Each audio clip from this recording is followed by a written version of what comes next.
Hello students, welcome to my YouTube channel.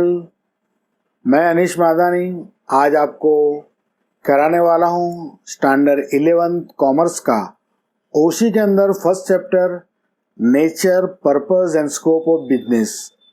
आज मैं आपके साथ एक नया टॉपिक डिस्कस करने वाला हूँ और आज का जो टॉपिक है वो टॉपिक है क्लासिफिकेशन ऑफ बिजनेस एक्टिविटी। हमारी जो बिजनेस एक्टिविटी है ना उसका क्लासिफिकेशन किया है, मतलब डिवाइड किया है। तो कौन सी एक्टिविटी है? देखो, business activity are classified into 3 category. First category है वो trade, second commerce and third industry. तो मैं ये वीडियो के अंदर आपको ट्रेड के बारे में बताता हूँ कि ट्रेड क्या है। आपने वर्ड्स तो सुना होगा ट्रेड। देखो, मीनिंग दिया है एक्सचेंज ऑफ कमोडिटी और services in return of commodity और सर्विसेज और exchange of commodity or services in return of money with the motive of profit between two person is called trade। बहुत लंबा meaning दे दिया है, समझाता हूं मैं। एक्सचेंज ऑफ कमोडिटी और सर्विसेज, रिटर्न ऑफ कमोडिटी और सर्विसेज मतलब कमोडिटी मतलब जो चीज वस्तु होती है उसके, या सर्विसेज होती है और उसके बदले में आप कमोडिटी और सर्विसेज ले रहे हो, या अगर आप सर्विसेज एंड कमोडिटीज के बदले में आप मनी या आपका मोटिव जो प्रॉफिट है, बराबर, ये जो एक्सचेंज है वो between 2 person is called trade. ये 2 पर्सन्स के बीच में अगर ये टाइप का ट्रेडिंग होता है तो हम लोग उसको क्या बोलते हैं? ट्रेड बोलते हैं।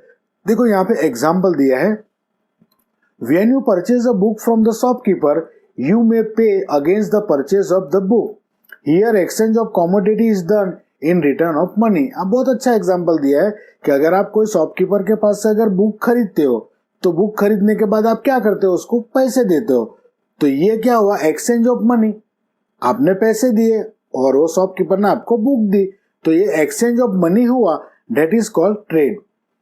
When you purchase bus ticket and travel by bus you get exchange of services in return of money paid. अब यहाँ पे सर्विस की बात की है। अगर आप समझो कि यू परचेज अ बस टिकट, अगर आप बस के अंदर ट्रैवलिंग कर रहे हो और आप टिकट खरीदते हो, किसके बदले में? You can give the money. आप कंडक्टर को पैसे देते हो और उसके बदले में टिकट लेते हो, तो ये आपको सर्विस मिलती है। तो आपको ये सर्विस के बदले में आप क्या पे करते हो? मनी पे करते हो। तो ये भी आता है ट्रेड में। मतलब जरूरी नहीं है कि आपको कमोडिटीज मिले, आपको कोई चीज वस्तु दे उसको ही खाली आपको ट्रेडिंग नहीं बोलना है। अगर आपको सर्विस मिलती है तो भी ट्रेडिंग होता है। जैसे कि ऊपर के एग्जांपल में शॉपकीपर ने बुक दी पैसे के बदले में, नीचे के एग्जांपल में देखो आप बस की टिकट दी कंडक्टर ने, तो ये दोनों किस में आएगा? ट्रेडिंग में आएगा, मतलब ट्रेड में आएगा। तो ये ट्रेडिंग का मीनिंग आपको समझ में आ गया। अब ट्रेडिंग के कैरेक्टर्स क्या क्या है? देखो, 11 के अंदर जितने भी टॉपिक है ना उसमें मीनिंग हो गए, कैरेक्टर्स हो गए, ये प्रोसेस होगी, ये टाइप के टॉपिक आए थे। अभी तक जो आपने 10 तक सीखा था ना, इसके अंदर इतना सिस्टमेटिक नहीं था। लेकिन 11th के अंदर क्या होता है? सेम होता है, उसका मीनिंग होता है, उसके कैरेक्टर्स होते हैं, उसका फंक्शन होता है। तो मैं आपको स्लोली धीरे धीरे बताता हूँ। देखो, यहाँ पे आपको ट्रेडिंग मतलब ट्रेड के कैरेक्टर्स है। Trade is an economic activity. मुझे आपको बताने की जरूरत नहीं है, ये इकोनॉमिक एक्टिविटी है, क्योंकि पैसा देता है और बुक लेता है या सर्विसेज लेता है, तो ये it is a economic activity. Second, there are 2 parties in the trade, purchaser and seller. देखो, यहाँ पे एक चीज है कि ट्रेड के अंदर 2 पार्टी होनी जरूरी है, बेचने वाला और खरीदने वाला। तो इसके लिए बोलते हैं यहाँ पे कितनी पार्टी है? 2 parties, one is purchaser and one is seller.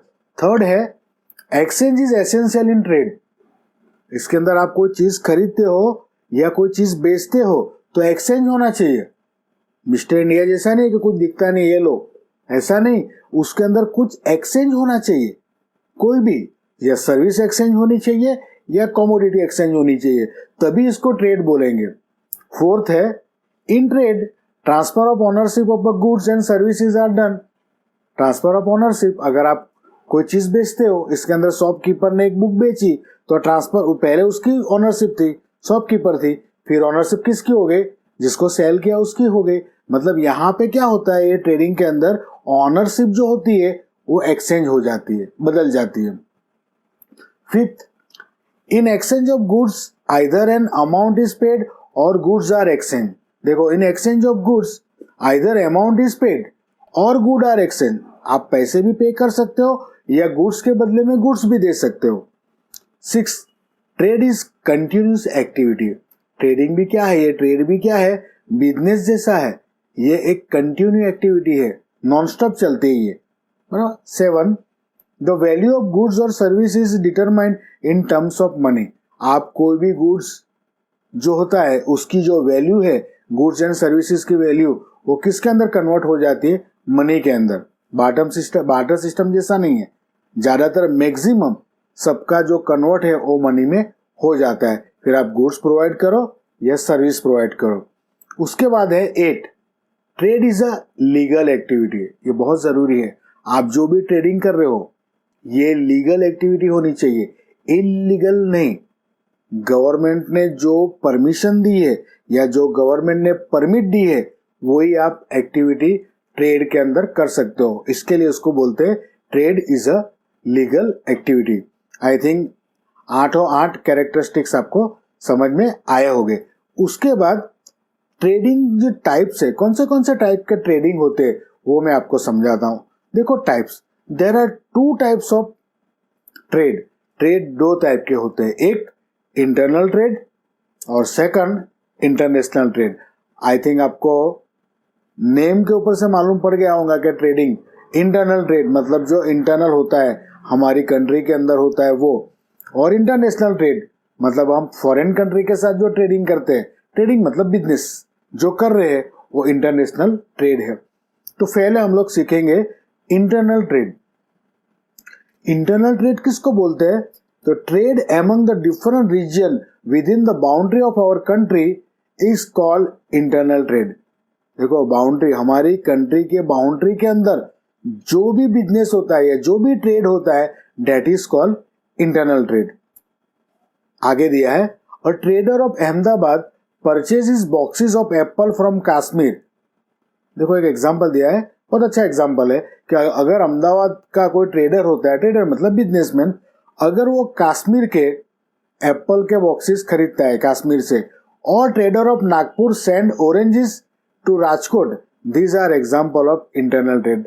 बहुत ही अप टू डेट 2 एग्जाम्पल दिए हैं कि अहमदाबाद का कोई ट्रेडर होता है वो कश्मीर से अगर एप्पल खरीदता है या नागपुर मतलब जो महाराष्ट्र में है उसकी बात करें तो Nagpur sends the oranges, Nagpur वाले अगर कोई ऑरेंज राजकोट भेजते हैं तो ये हुआ हमारा इंटरनल ट्रेड, क्योंकि ये दोनों जो ट्रेडिंग है वो हमारी कंट्री के अंदर है, that is called internal trade.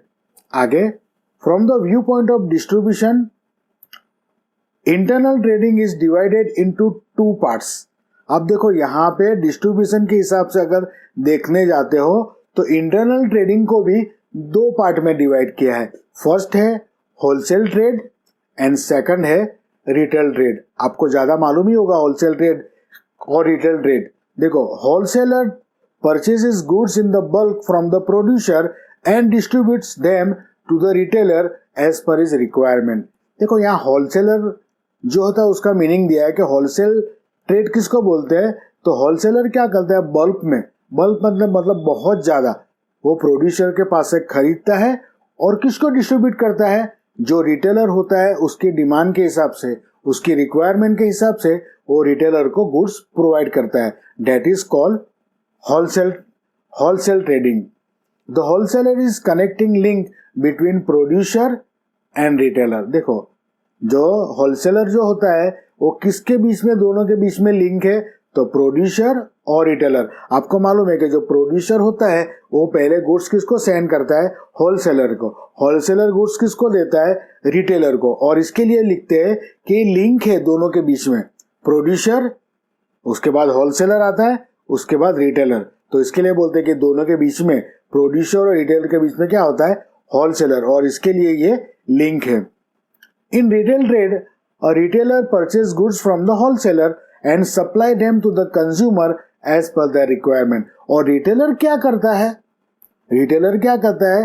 Wholesaler के पास से गुड्स बल्क खरीदता है और किसको देता है? वो supply them to the consumer, consumer की जो रिक्वायरमेंट है उसके हिसाब से उसको प्रोवाइड करता है। That is called retail trade.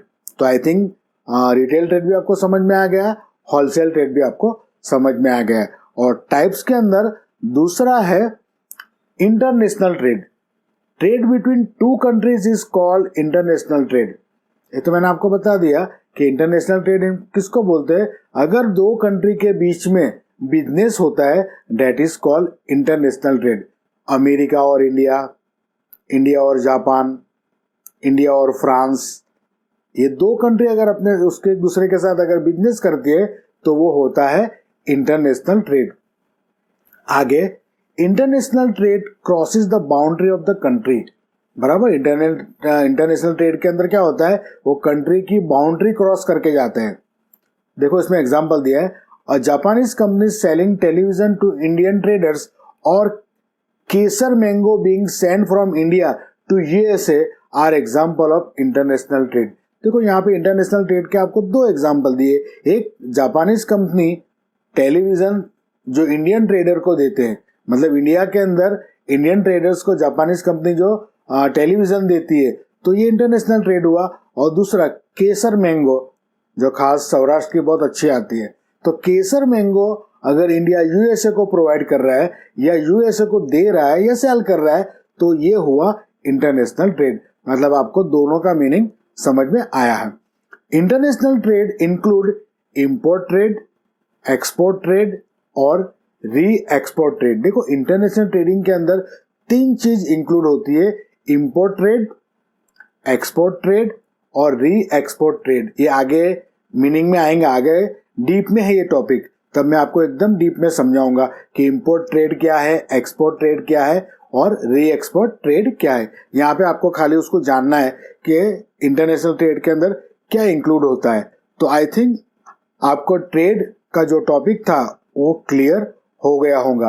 अगर आपको ये वीडियो पसंद आया है तो लाइक करो, शेयर करो और जरूर से सब्सक्राइब भी करना। Thank you very much for watching.